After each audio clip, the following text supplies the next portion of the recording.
Il était une fois un jeune chaman nommé Kazi. Il vivait dans un petit village au cœur de la forêt dense où les esprits anciens se mêlaient aux arbres et aux ruisseaux. Kazi était doué pour communiquer avec ces esprits.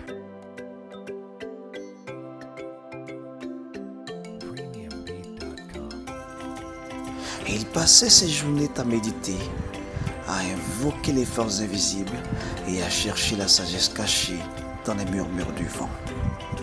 Un jour, Kazi reçut une vision troublante. Dans un rêve, il se tenait devant un voile sombre tissé à partir des émotions humaines les plus puissantes.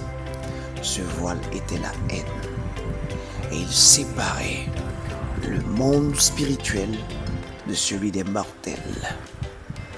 Kazi sentit que sa mission était donc de percer ce voile, de le déchirer pour révéler la vérité cachée derrière.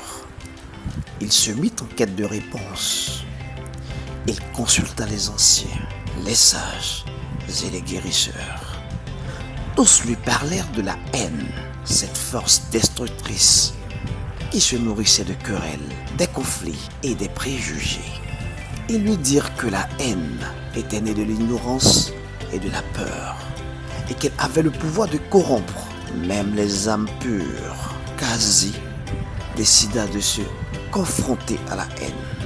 Il se rendit dans une grotte sacrée où il alluma un feu et se mit à méditer. Il invoqua les esprits et demanda leur aide pour percer le voile. Mais la haine était rusée et elle se manifesta sous la forme d'un serpent noir avec des yeux brûlants de colère.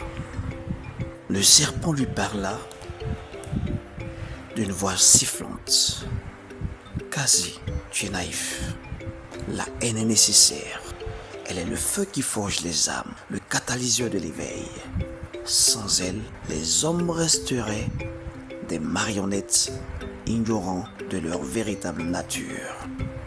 Kazi hésita. Devait-il écouter le serpent? Mais il se souvint des visages tristes des villageois, des querelles inutiles et des guerres fratricides. La haine avait déjà fait trop de ravages. Il ferma les yeux et se concentra.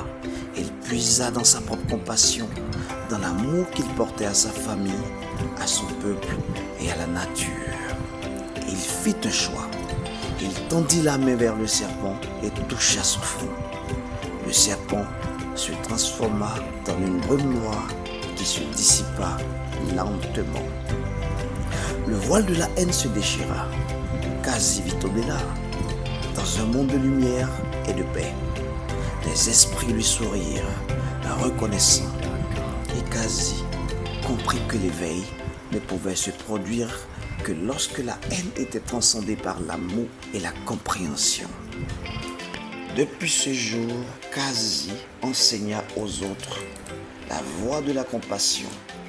Il devint un guide spirituel respecté et son village prospéra. La haine ne disparut jamais complètement, mais elle fut contenue, transformée en une force qui pouvait guider les âmes vers la vérité.